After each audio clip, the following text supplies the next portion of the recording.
서울 청와대 근처에 효자동이라는 동네가 있다고 합니다. 그 효자동이라고 이 동네를 부르는 유래를 보니까요.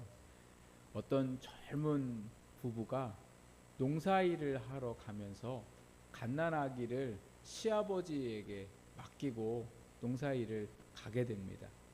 농사일을 이제 열심히 하는 동안 아기 젖을 줄 시간이 지나서 이 며느리가 헐레벌떡 젖을 주러 와 보니까 아기가 막 젖을 못 먹으면 울고 있어야 되는데 너무 조용한 거예요, 집이. 그래서 아기 있는 방을 문을 열고 들어가 봤더니 세상에 시아버지가 낮에 술을 잡수시고는 그 주무시면서 아기를 이렇게 누르셔서 아기가 지식해서 죽어 있었습니다.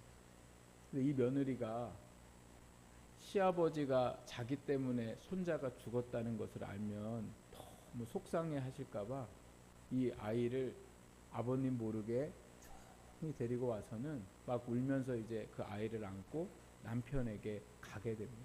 그래서 남편이 이제 밭에서 며느리 아내의 자초지정을 이야기를 이렇게 듣고는 그 아이를 들고는 이렇게 얘기를 했다고 합니다.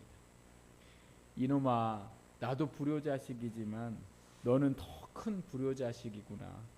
어쩌자고 내가 죽어서 할아버지 가슴에 못을 박는다는 말이냐. 이렇게 하면서요, 그 아이의 등을 그냥 아이가 죽은 것도 안타깝고 또 일이 이렇게 돼서 아버지가 걱정하실 것도 안타깝고 그러면서 그 등을 이렇게 탁 이렇게 때렸나 봐요. 신세한탄하는 것처럼. 근데 놀라운 사실은 그때 그 아이가요, 아버지가 때린 그 등에 맞고서는 막 울면서 깨어났더라는 거예요. 네. 제가 이럴 때마다 느끼는 게 있어요. 제가 얘기는 좀 잘하는 것 같아요. 그런데요, 이 일이 임금님에게 알려져요. 이게 조선시대에 있었던 일인데 임금님이 그 이야기를 듣고는 그 가정에 많은 이제 상금도 내렸을 뿐만 아니라 이 동네 자체를 효자동이라 불러라. 이래서 그때부터 효자동이라고 불렀습니다. 제가 설교를 준비하면서 이 이야기를 보고서는 참 많은 감동도 받고 또 저희 부모님에게 너무 죄송스러운 마음도 들었습니다. 세계에 많은 인종이 살고 또 종교도 많고 또 이념도 다르고 생각도 다르지만 한 가지 똑같은 것이 있는데 그게 바로 뭐냐면 자기를 낳아 길러준 부모에게 효도하라는 것. 그리고 그렇게 하도록 그 어린 자녀들에게 계속해서 가르치고 있는 건 모든 인류 안에 그리고 세대를 분별하지 않고 똑같이 인간들 안에 일어나고 있는 것이 이러한 부모님에 대한 효도의 이야기입니다. 오늘 하나님께서 주신 말씀도 보면 사도 바울이 에베소 교회 성도들에게 부모님에게 효도하도록 명령하고 있는 것을 볼 수가 있습니다. 어떻게 보면 당연한 말씀처럼 보입니다. 왜냐하면 믿는 사람들도 부모님에게 효도하는 게 당연한 일이기 때문에 그렇죠. 그런데 우리가 이 당연하게 말씀하고 있는 이 사도 바울의 상황들을 보면 이 주신 말씀이 얼마나 중요한가를 더 알 수가 있습니다. 바울이 지금 이 에베소 교회 성도들에게 쓴 이 편지는 어디에서 쓰고 있는 편지냐면 감옥에서 쓰는 편지입니다. 감옥에 있는 사람이 밖에서 자유롭게 살아가고 있는 성도들에게 편지를 쓰는데 믿음의 삶을 살아가도록 권면하기 위해서 말씀을 전하고 있는 건데 그 말씀 끝에 아주 중요한 이야기를 해야 되는 그 상황 속에 어떤 이야기를 지금 하고 있습니까? 내 부모를 공경하고 내 부모를 순종하라는 이 말씀을 하고 있더라는 거죠. 감옥 안에서 성도들에게 할 말이 참 많은데 그 많은 말들 중에 마지막에 중요하게 여기면서 시작하고 있는 이 말씀이 하나님의 말씀을 통하여 믿음의 자녀들에게 부모님에게 효도하도록 권면하고 있다는 이 자체는 이 믿음의 삶을 살아가는 자녀들에게 반드시 해야 하고 꼭 중요하기 때문에 하나님께서 바울을 통해서 에베소 교회 성도들에게 말씀하고 계시는 일들이더라는 거죠. 그러니까 오늘 이 말씀도 우리에게 주시는 이 말씀에 무게가 많은 무게감을 가지고 있더라는 거예요. 그냥 자식이니까 부모에게 잘해야지 라는 이 것보다 하나님께서 믿음의 자녀들에게 정말 바라고 원하시는, 명령하시는 귀한 말씀임을 저희가 깨닫고 오늘 이 말씀을 쫓아서 살아가는 저와 여러분의 삶이 되기를 부탁드립니다. 그럼 오늘 하나님께서 사도 바울을 통해서 성도들에게 어떻게 부모님에게 효를 행하며 살아가야 할까 이렇게 말씀하셨을까요? 먼저 오늘 저희가 말씀을 보니까 주 안에서 효도해야 한다 이렇게 말씀하고 계시는 것을 보게 됩니다. 앞서서 말씀드린 것처럼 세계 모든 사람들이 부모님에게 효도를 해야 한다고 가르치고 명령합니다. 근데 교회도 마찬가지입니다. 하지만 교회가 부모님에게 효도를 하라고 가르치고 명령하는 데 있어서 세상과 좀 다른 것이 하나 있습니다. 아주 두드러져 있는 것, 그게 바로 뭐냐면 주 안에서 효도하라는 거예요. 세상은 그냥 부모님에게 너를 낳아주셨으니까 길러주셨으니까 이렇게 말씀하고 있지만 교회 안에서 하나님께서는 주 안에서 부모님에게 효도를 해야 한다 이렇게 말씀하고 계시는 거죠. 왜 주 안에서 효도를 하라고 말씀하고 계시냐? 이 효는 하나님께서 만드시고 사람에게 주신 계명이기 때문에 그렇습니다. 사람이 사람들 사이에서 만들어낸 게 아니라 부모님에게 효도를 하라고 하신 것은 누가 만드신 거예요?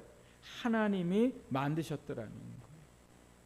자녀가 부모를 몰라보는 짓을 하면 사람들은 그 자녀에게 짐승만도 못하다고 이야기를 합니다. 하나님께서 모세에게 10계명을 주시면서 이스라엘 백성들 안에 5번째 계명으로 내 부모에게 공경하라 이렇게 말씀하셨거든요. 근데 이 계명을 주시기 전에 그 전부터 아담과 하와를 창조하셨을 때부터 그 사람들 마음 안에 부모님에게 효를 다하는 마음을 주셨더라는 거예요. 그래서 부모님을 알고 부모님께 감사하고 부모님을 섬기는 삶을 살도록 하나님께서 창조를 하셨더라는 겁니다. 그래서 부모님께 효를 하는 것은 하나님의 뜻이며 반드시 해야 함을 오늘 하나님께서 말씀하고 계시는 거죠. 그래서 우리가 믿음의 삶을 살아가는 모든 성도들은 하나님의 뜻인 부모님을 효도하는 그 일에 우리가 반드시 그 일들을 감당하며 살아가야 할 줄 믿습니다. 그럼 주 안에서 우리가 효도를 한다는 게 뭘까? 이 말씀을 자세히 보면 주 안에서라는 또 다른 의미는 예수님 안에서입니다. 그러니까 주 안에서는 예수님처럼 예수님 안에서 효도를 하라고 말씀을 하고 계시는데 그 첫 번째 오늘 저희가 1절 말씀에 보면 자녀들아 주 안에서 너희 부모에게 순종하라 이것이 옳으니라 이렇게 말씀하고 있어요. 그러니까 주 안에서 뭐 하라고요? 순종하라 이렇게 말씀하세요. 주 안에서 순종한다는 건 이 말씀을 가만히 생각해 보면 우리의 힘으로는 할 수 없다는 의미를 가지고 있어요.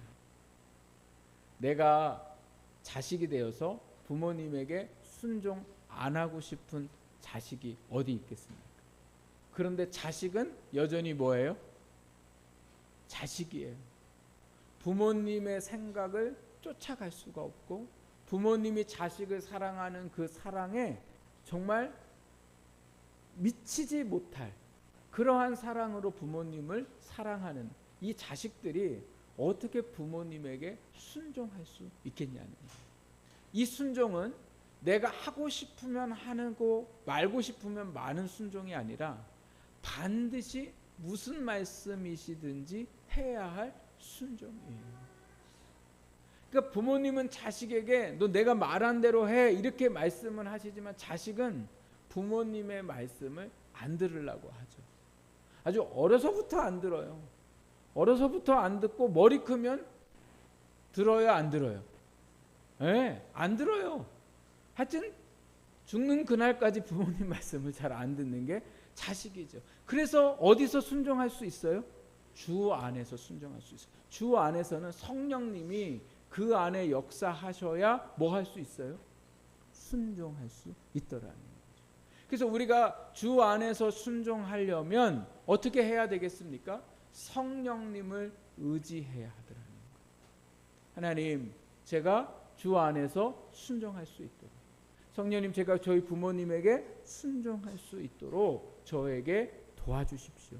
역사해 주십시오.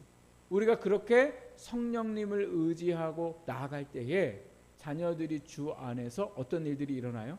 순종하는 역사가 일어나더라는 거죠. 바꿔 말하면요, 부모님이 생각할 때 우리 자녀들이 아주 말을 안 들어요. 그래서 막 다그치고 때리고 뭐 어떻게 이렇게 막 해도 말을 안 들어요. 안 들어요. 그런데 자꾸 내 말을 들으라고 그러면 부모님도 속상하고 누구도 속상해요. 자식도 속상해요. 근데 이 자식이 순종하는 자식으로 바꿀 수 있는 분은 누구시라고요? 네, 성령님이 하실 수 있다는 거예요. 그래서 어떻게 하셔야 돼요? 그럼 기도하셔야죠. 하나님, 우리 자녀가 주 안에서 순종할 수 있도록, 성령님, 우리 자녀가 주 안에서 부모의 말에 잘 순종할 수 있도록. 부모님 편하려고 자녀들 순종시키는 거 아니잖아요. 부모님이 순종하라고 하는 말은 다 어떤 말입니까? 누구를 위한 말이에요? 자녀를 위한 말이기 때문에 순종하라고 말씀하시는 거예요. 그렇기 때문에 우리가 주 안에서 순종하라는 말씀의 의미는 성령님을 의지하고 그 성령님의 도우심을 통해서 자녀들이 뭐 할 수 있어요? 부모에게 순종할 수 있더라는 거죠. 주 안에서의 이 순종의 모습은 또 한 가지는 예수님의 모습을 쫓아서 우리가 순종해야 하더라는 거예요. 하나님은 그냥 순종해라 이렇게 말씀하신 게 아니라 예수님을 통해서 순종하시는 것을 보여주셨습니다. 예수님이 이 땅에 오셔서 그의 육신의 부모인 요셉과 마리아에게 뭐 하셨어요? 순종하셨어요. 그리고 하나님 아버지에게 어떻게 하셨어요? 순종을 하셨는데 어떻게 순종을 하셨냐면 그 순종에 대해서 죽기까지 순종하신 것을 볼 수가 있습니다. 근데 예수님이 십자가에 죽으시기 전에 겟세마네 동산에서 기도하시면서 뭐라고 기도하십니까? 나의 원대로 마옵시고 아버지의 원대로 하옵소서. 그러니까 나의 뜻대로 하지 마시고 누구의 뜻대로 되기를 원해요? 예, 하나님 아버지의 뜻대로 되기를 원하셨더라는 거죠. 근데 요한복음 4장 34절 말씀에 보면 예수님이 하나님의 뜻, 아버지의 뜻을 어떻게 받고 계시는가를 말씀하고 있는데 이렇게 말씀하십니다. 예수께서 이르시되 나의 양식은 나를 보내신 이의 뜻을 행하며 그의 일을 온전히 이루는 것이니라. 하나님 아버지의 뜻이 예수님에게는 뭐라고 말씀하세요? 양식이 되었다 이렇게 얘기하세요. 그러니까 하나님 아버지의 말씀이 예수님에게는 뭐가 되셨다고요? 양식. 양식은 뭐예요? 우리를 건강하게 하고 우리의 삶을 살아가게 하는 귀중한 음식이고 밥이잖아요. 그러니까 하나님이 예수님에게 말씀하신 그 말씀이 예수님을 살게 하시고 예수님을 살찌우게 하시고 예수님을 성장하게 하시는 귀중한 양식이라는 거죠.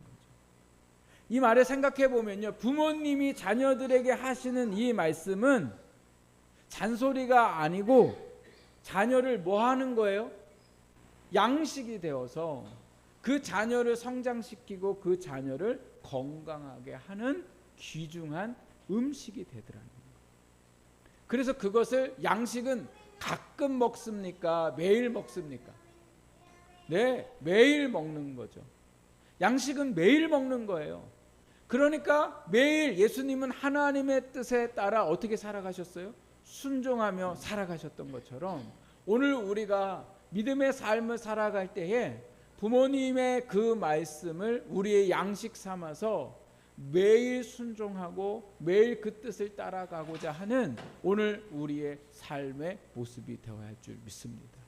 그때에 하나님께서 우리의 삶을 풍성케 하시고 그 속에서 역사하실 줄 믿습니다. 부모님은 어떤 부모님도 자녀들을 해롭게 하려고 순종하라고 하시는 부모님이 없으십니다. 모두 다 자녀들이 잘 되기를 바라시는 마음으로 말씀을 하시는 것이기 때문에 오늘도 우리가 그 말씀이 내가 들을 때에 사실은 좀 세상과 맞지 않고 부모님 말씀하시는 게 좀 답답할 수 있지만 우리가 그 안에 부모님께 어떻게 해요? 순종할 수 있는 오늘 우리의 삶이 되어야 되더라는 거죠. 그러니까 부모님도 말씀을 자녀들에게 잘 하셔야 되지만 그건 부모님의 몫이고 우리의 몫은 부모님이 말씀하시는 것에 순종하고자 하는 순종하는 자녀들의 삶이 되어야 합니다.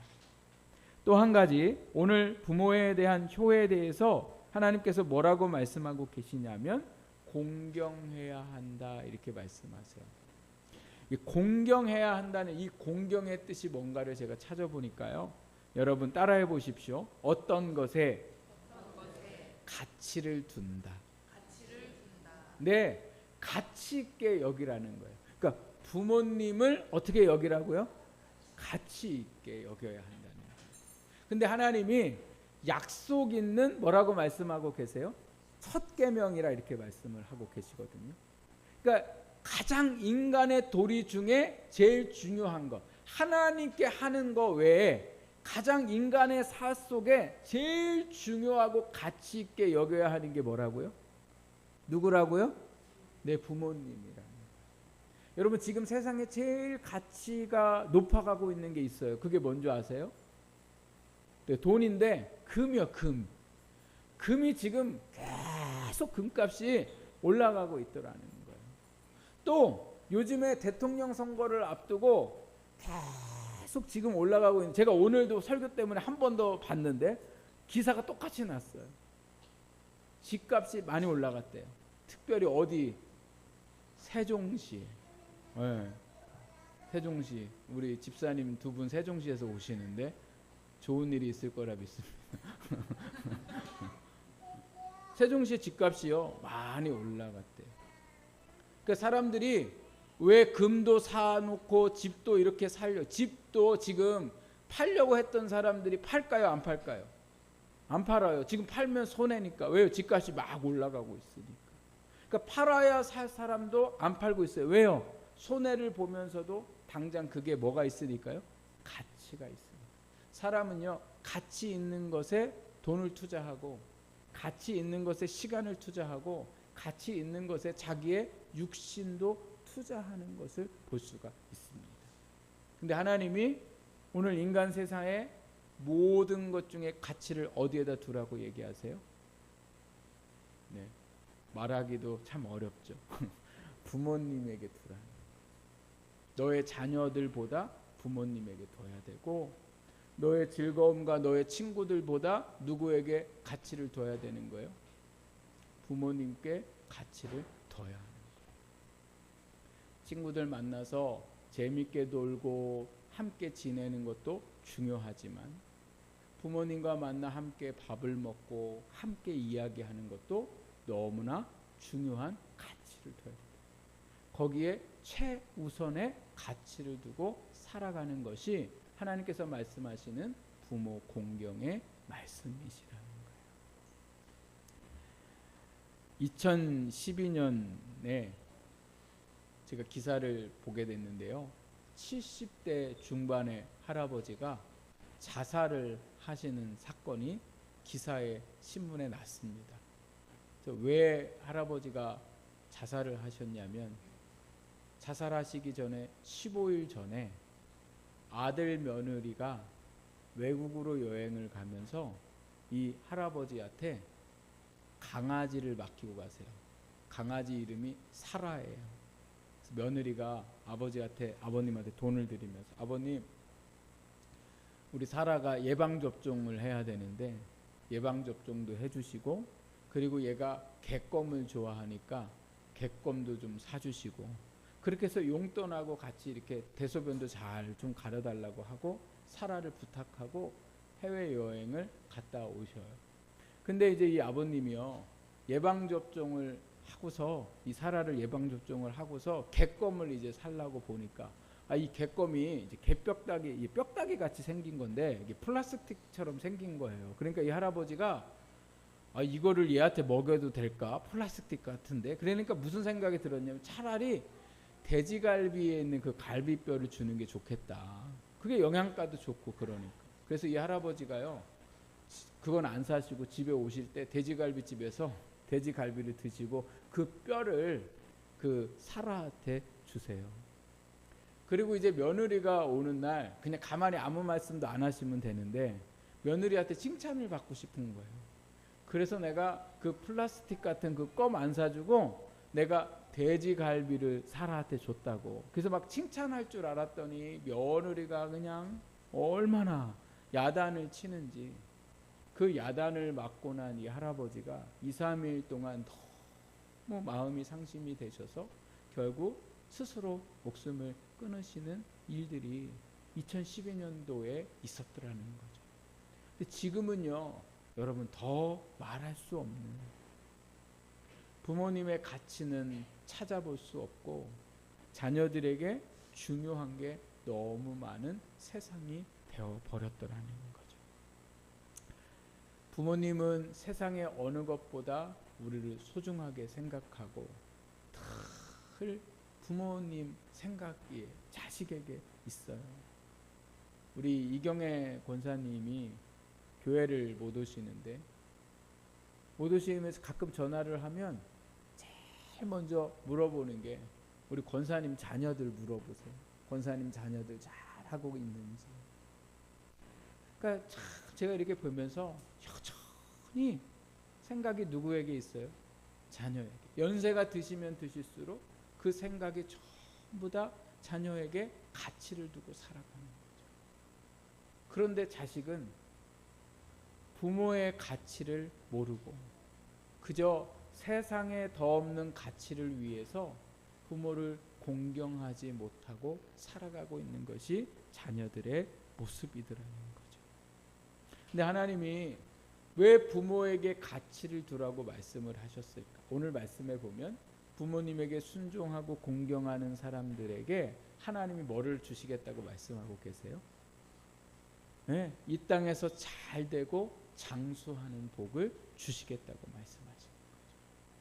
자녀들은 이 땅에서 잘 되고 생명을 얻으려고 세상의 가치를 두고 살아가는데 하나님은 뭐라고 말씀하고 계시냐면, 그 모든 복의 시작이 너의 부모에게 순종하고 효도하는 그 일로 너희가 뭐가 되겠다는 거예요? 잘 되는 일들이 일어날 거라는 거예요.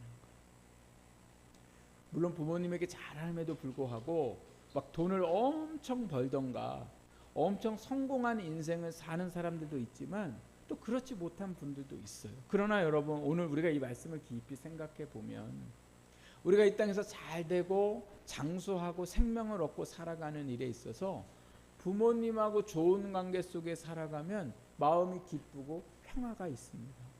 행복해요. 그러나 부모님과 어긋나서 살아가거나 부모님과 아주 담쌓고 살아가면 그 인생이 행복할까요? 아니면 불행할까요? 불행할 수밖에 없어요. 그러니까 부모님과의 좋은 관계 속에, 부모님에게 효를 행하고 부모님과의 좋은 관계 속에 살아가는 그 모든 사람은 경제적으로는 뭐 가난할 수도 있고 부유할 수도 있어요. 그러나 마음은 부자가 되어서 그 땅 안에 평안히 살아가게 되는 놀라운 하나님의 복을 누리며 살아가게 될 줄 믿습니다. 그래서 우리가 이 땅에 좋은 가치와 좋은 것을 우리가 얻으려면 하나님은 오늘 우리에게 누구에게 잘하라고요? 부모님에게 잘하도록, 부모님 말씀에 순종하고 부모님을 공경하는 그러한 오늘 자녀들이 되어서 하나님이 주시는 그 복을 누리며 살아갈 수 있는 우리 모두가 되어야 할 줄 믿습니다. 이미 부모님이 먼저 하나님의 부름을 받은 분들도 계실 겁니다.